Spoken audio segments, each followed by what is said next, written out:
এটা কোনো পয়গম্বরকেও আল্লাহ তাআলা জানান নাই, নবী রাসূলকেও জানান নাই। জানাইলেন না যে এটার রহস্য কোথায়, কেন জানালেন না?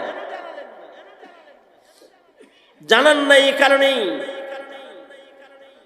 হায়াতের একটা সেকেন্ড যেন আমরা বরবাদ না করি। অর্থাৎ এই সময় এই সেকেন্ডটা আমার জীবনের শেষ সেকেন্ড হইতে পারে। এই ঈমানের উপরে আমাদেরকে আনছেন যাতে করে আমাদের জিন্দেগির একটা সেকেন্ড সময় বরবাদ না হয়, আমাদের জন্য দুনিয়ার মাটিতে যেন আমল করা সহজ হয়, হায়াত যেন কাজে লাগানোর ভয় ভীতি ভেতরে জন্মায়।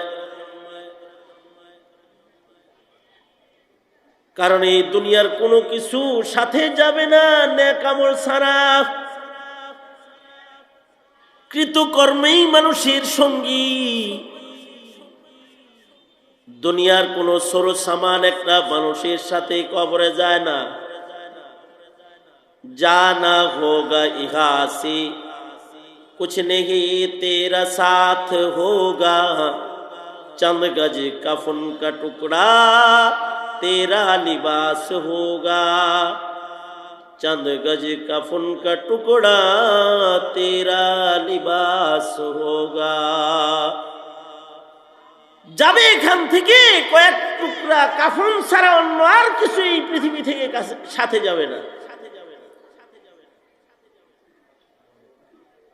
তাহলে এই পৃথিবীর অবস্থানকালীন সময় ওই জিনিস অর্জন করতে হবে যে জিনিস মরণের পরের জগতে আমাদের কাজ লাগবে, কাজে দিবে।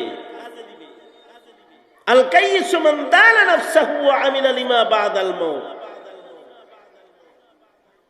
আল্লাহর রাসূল আরো বলেন, দুনিয়া মাজরাতুল আখিরাহ। আখিরাতের কামাই রুজি যা করবে এটা মরার আগ পর্যন্তই টাইম, মরার পরে আর টাইম নাই।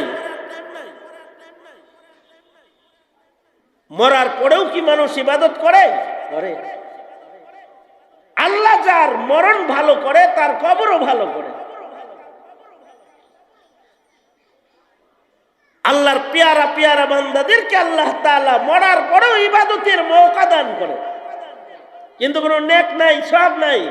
যেহেতু বান্দা এই জিনিসে মজা পাইতো তো দিয়া দিছে যে এইটাই মজা যেহেতু পাইতি বরজখেও এটাই করে, সুযোগ দিলাম।